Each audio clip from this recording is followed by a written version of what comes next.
Hello friends, இன்னைக்கு நம்ம live for 100 yearsல வந்து 1000 டிப்ஸ் கொடுக்கணும். ஸோ பியூட்டி ரிலேட்டடா, ஹெல்த் ரிலேட்டடா, பசங்க ரிலேட்டடா கொடுக்கணும் அப்படின்றது என்னோட பிளானு.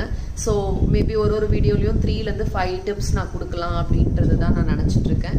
ஸோ இன்னைக்கு நம்ம வீடியோவில் என்ன பார்க்க போகிறோம் அப்படின்னா, பசங்களுக்கு காஃப் இருக்குது இல்லை பெரியவங்களுக்கு காஃப் இருக்குது அப்படின்ற பட்சத்தில் வந்து நீங்கள் வந்து வெந்தயக்கீரை சமைச்சு கொடுத்தீங்க அப்படின்னா இமீடியட்டாகவே அந்த காஃப் வந்து க்யூர் ஆகிடும். ஓகேங்களா?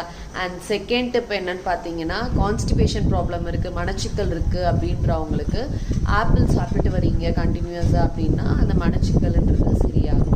அண்ட் மூணாவது டிப் என்னன்னு பார்த்தீங்க அப்படின்னா, நைட் டைமில் ப்ரஷ் பண்ணுங்கள். ஸோ நம்ம ஹெல்த்தியாக டீத் வச்சுக்கிறோன்றதையும் தாண்டி ஹார்ட் அட்டாக் வராது அப்படின்றது வந்து ஜப்பானிஸில் ப்ரூவ் ஆயிருக்கு சர்வேல. ஸோ அதனால் அங்கே வந்து ஹாஸ்பிட்டலில் ஒரு 3 விதமான டிவிஷன்ஸில் பேஷண்ட்ஸ் இருக்க வச்சு அதில் ஒரு கைண்ட் ஆஃபான செட் ஆஃப் பேஷண்ட்ஸை மட்டும் எடுத்து அவங்களுக்கு அதை நைட் ப்ரஷ் பண்ண சொல்லி சர்வே எடுத்து பார்த்ததுல ஹார்ட் அட்டாக் வர்றது கம்மியாகுது அப்படின்றத ப்ரூவ் பண்ணியிருக்காங்க. ஸோ அதனால் மறக்காமல் ப்ரஷ் பண்ணுங்கள், ஹெல்த்தியாக இருங்க. Okay, thank you.